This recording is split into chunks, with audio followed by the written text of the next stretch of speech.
The ultimatum that backfired. The message came through during my lunch break. It's either her or me. Choose. I didn't even hesitate with my reply. Then I guess we're done here. I choose her. What my girlfriend didn't expect was that her was my 12-year-old daughter from my previous marriage. I'm Derek, 34, and I've been navigating single fatherhood for 6 years since my ex-wife Rebecca passed away from cancer. My daughter Emma has been my entire world. We rebuilt our lives together, found our rhythm, created our own traditions. Then I met Vanessa. Vanessa, 29, seemed perfect at first. Charming, successful, beautiful. We'd been together for 8 months. She knew about Emma from day one. Said she understood. Said she loved kids. Said all the right things. But 3 months in, the cracks started showing. It began small. Comments about Emma's table manners. Suggestions that she was too attached to me. Complaints that our weekend plans always had to revolve around a child. I'd brush it off, thinking she needed adjustment time. I was wrong. The real Vanessa emerged slowly. She'd schedule dates during Emma's school events, then act wounded when I'd reschedule. She'd buy herself expensive gifts with my credit card, but forget Emma's birthday. She'd monopolize every conversation, cutting Emma off mid-sentence. My daughter, the most perceptive kid I know, started getting quiet around her. Last month was Emma's spring recital. She'd been practicing violin for 6 months. Worked herself raw for this performance. I had front row tickets. Vanessa knew this. We'd discussed it weeks prior. The afternoon of the recital, Vanessa texts. My boss offered last-minute reservations at Oriole. The Oriole. Impossible to get into. We need to leave by 6. The recital started at 6:30. Can't make it. Emma's recital. Remember, Derek, this is a once-in-a-lifetime opportunity. She has recitals every year. Be reasonable. My answer is no. You're choosing a child's amateur concert over our relationship? Every single time. She showed up at the recital anyway. Not to watch. To cause a scene. Sat in the back, sighing loudly, checking her phone with the brightness maxed out, whispering commentary. Other parents shot her looks. Emma saw her from the stage. Her fingers faltered on the strings for just a second. My daughter's eyes found mine, and I gave her our signal, a thumbs up and a smile. She recovered, finished beautifully. Backstage, Emma asked, "Is Vanessa mad at me?" That question gutted me. No, sweetheart. Vanessa's just having a bad day. You were incredible. But Emma wasn't fooled. Kids never are. The breaking point came 2 weeks later. I was working from home, Emma was at school, and Vanessa had a key. She'd been staying over 4 nights a week, creeping toward permanent residency without actually contributing rent. I was in a video conference when I heard the front door. Vanessa, in the middle of the day with 3 large shopping bags and a man I didn't recognize. They headed straight for Emma's room. I muted my mic and followed. They were measuring. The guy had a tape measure out, checking dimensions. Vanessa was pointing at Emma's bookshelves, her art corner, her window seat. "What are you doing?" Vanessa jumped. "Babe, you're home. This is Trevor, an interior designer. I'm getting your place ready." "Ready for what?" "For us. For our future. This room has the best light. It would make a perfect office for me. Emma can take the smaller bedroom. She doesn't need all this space." My blood went cold. Emma's not moving rooms. Derek, be practical. I work from home 3 days a week. I need proper space. She's a child. She'll adjust. Get out. Excuse me? Both of you. Out of my daughter's room. Out of my house. Trevor left immediately, smart guy. Vanessa stayed. You're being dramatic. You tried to take my daughter's room without asking me. Without asking her. I was surprising you. I'm trying to build our life together, and you're freaking out over furniture arrangements. This is why we can't move forward, Derek. You treat Emma like she's your partner instead of your child. It's unhealthy. She's too dependent on you. Or maybe you're jealous of a 12-year-old. Her face transformed. Pure venom. Fine. You want to play it that way? I'm done competing with your daughter for attention. It's exhausting. Every date interrupted. Every plan compromised. Every conversation dominated by what Emma needs, what Emma wants, what Emma said.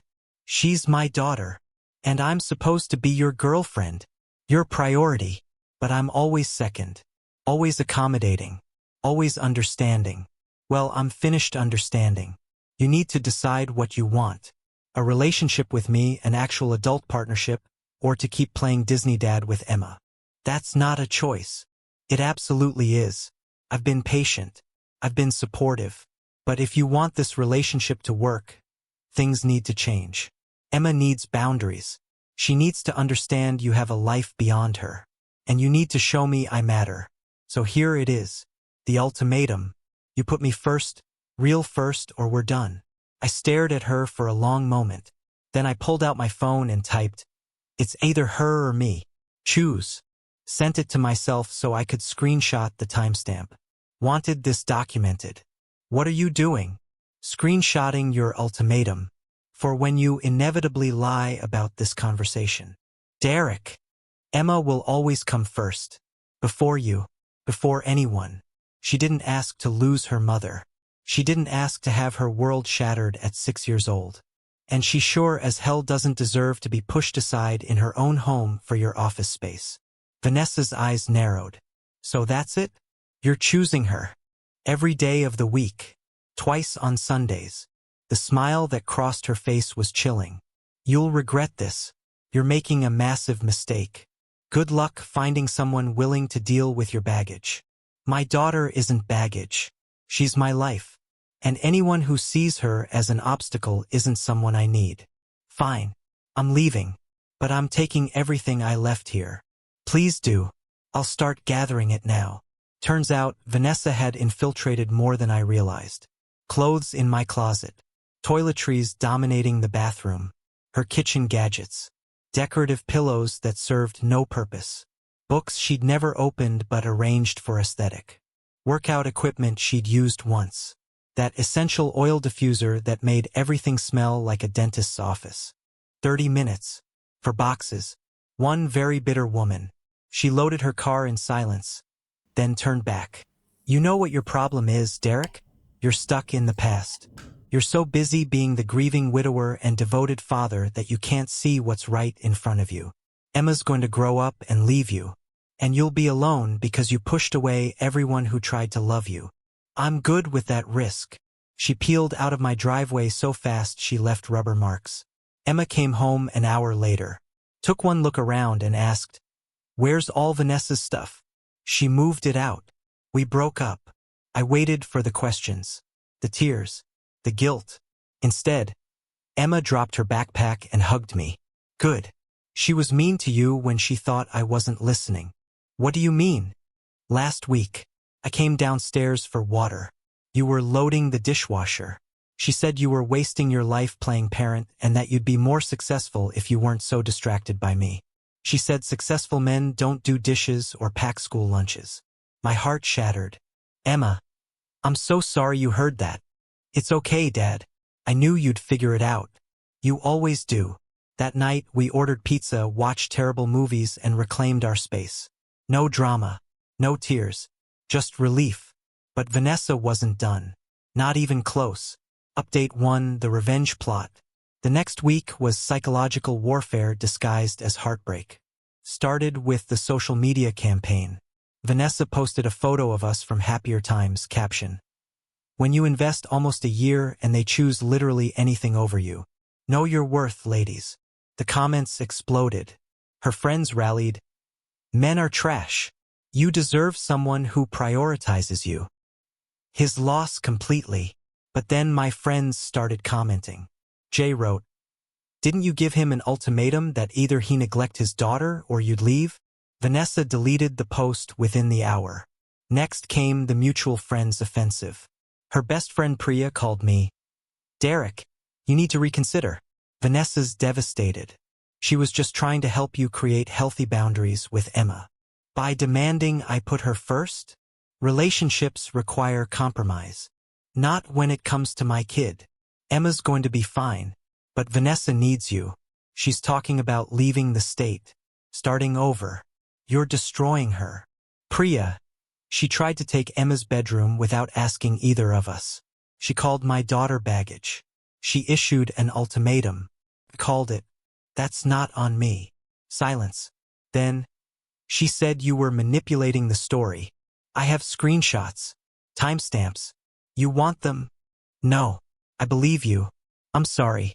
She told us a very different version. Priya stopped calling. But others didn't. Vanessa launched the concerned citizen approach. Called Emma's school claiming she was my fiancé and worried about Emma's emotional state after her mother's death. Said she needed a wellness check. The school counselor called me directly, confused because Emma was thriving. Mr. Patterson, I'm required to follow up on these reports, but I need you to know Emma is one of our most well-adjusted students. She's excelling academically, socially engaged, shows no signs of distress. The call came from my ex-girlfriend. We broke up last week. She's escalating. I'll document this as a malicious report. If she contacts us again, we'll need to involve administration.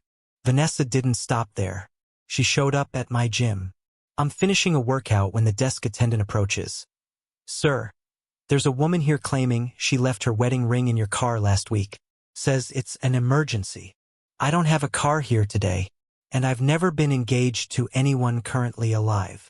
The attendant's eyes widened. So she's lying? Completely. We broke up. She's not allowed to contact me. Security removed her. She shouted about me being vindictive and cruel, that I'd changed the locks on our apartment. We'd never lived together. She'd had a key to my house for 8 weeks. Then came the workplace sabotage. Vanessa somehow found my boss's email and sent a concerned message. I'm worried about Derek's judgment lately. He's been making impulsive decisions, prioritizing his child over professional obligations. As someone who cares about him, I thought you should know he might need support. My boss forwarded it to me with one line. Is this the girlfriend you mentioned breaking up with last week? Yes. Thought so. HR is now aware. If she contacts us again, we're pursuing harassment charges. The pinnacle of her campaign came when she recruited her brother to talk sense into me. This poor guy, Justin, shows up at my door looking uncomfortable.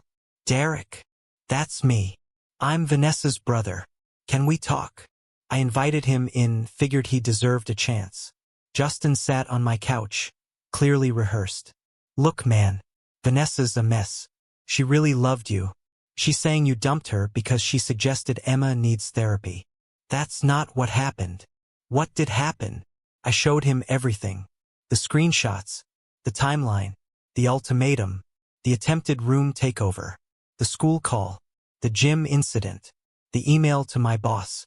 Justin sat there, face progressively paling. Finally, she told me you were controlling, that you wouldn't let her have any input in Emma's life, that you isolated her from Emma intentionally. Emma's 12. She lost her mother at 6. Anyone dating me needs to understand she comes first. Vanessa claimed to understand, then demanded the opposite. Man, I'm so sorry. I didn't know. She made you sound like the villain. Said you kicked her out with no warning over a minor disagreement.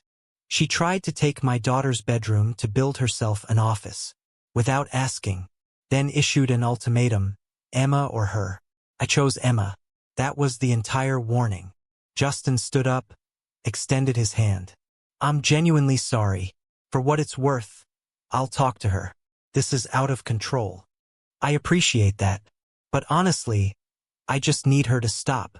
He left. Vanessa called me within 30 minutes, screaming. You turned my own brother against me. He's supposed to support me. I hung up, blocked her number. Should have done it weeks ago. Update 2, the restraining order. 3 weeks after the breakup, I filed for a restraining order. The evidence was overwhelming. 73 blocked calls from various numbers. 200 plus texts from burner phones. 5 workplace contact attempts. 3 friend proxy attempts. The school incident. The gym incident. Documentation of her trying to access my building twice after I had her removed from the guest list. The hearing was surreal.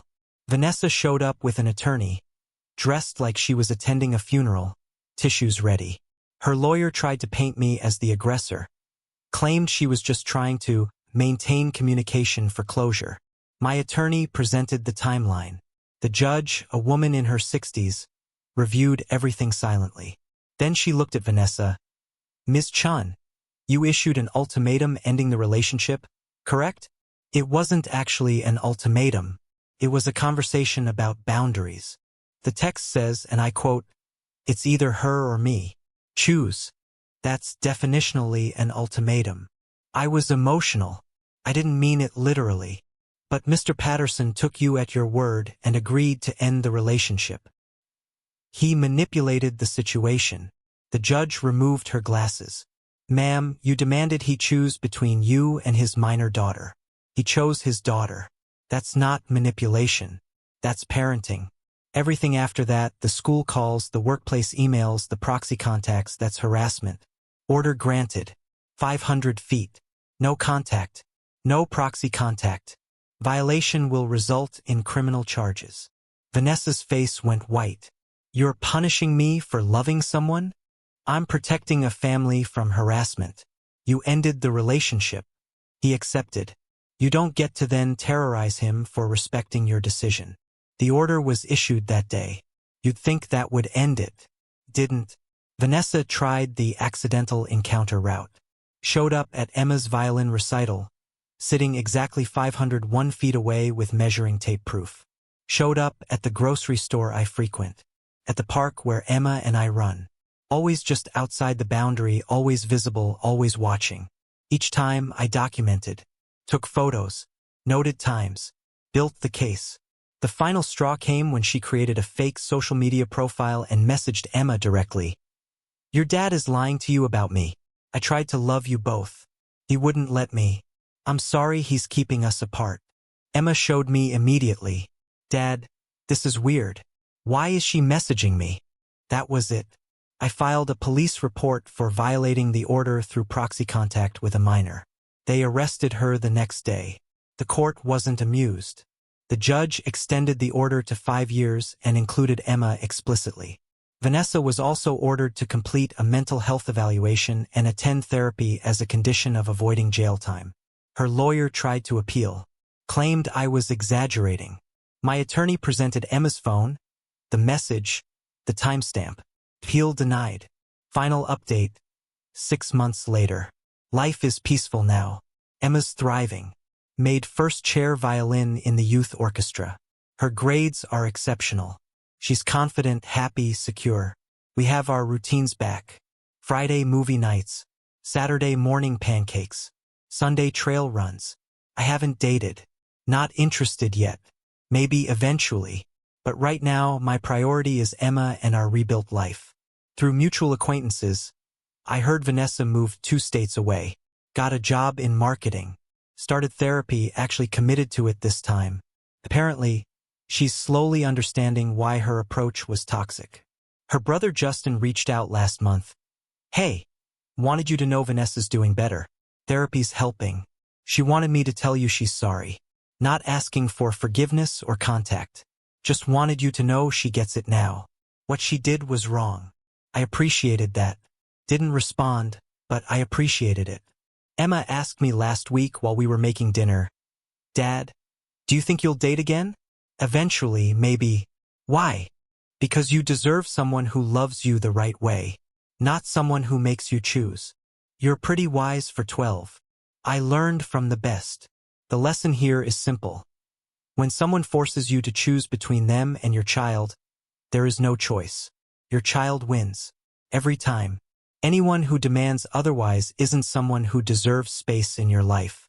And those decorative pillows? Donated them all. Best decision I ever made after the breakup itself. As for Vanessa, I genuinely hope she finds peace and grows from this. But that growth happens far away from me and my daughter. We're good. Better than good. We're exactly where we need to be.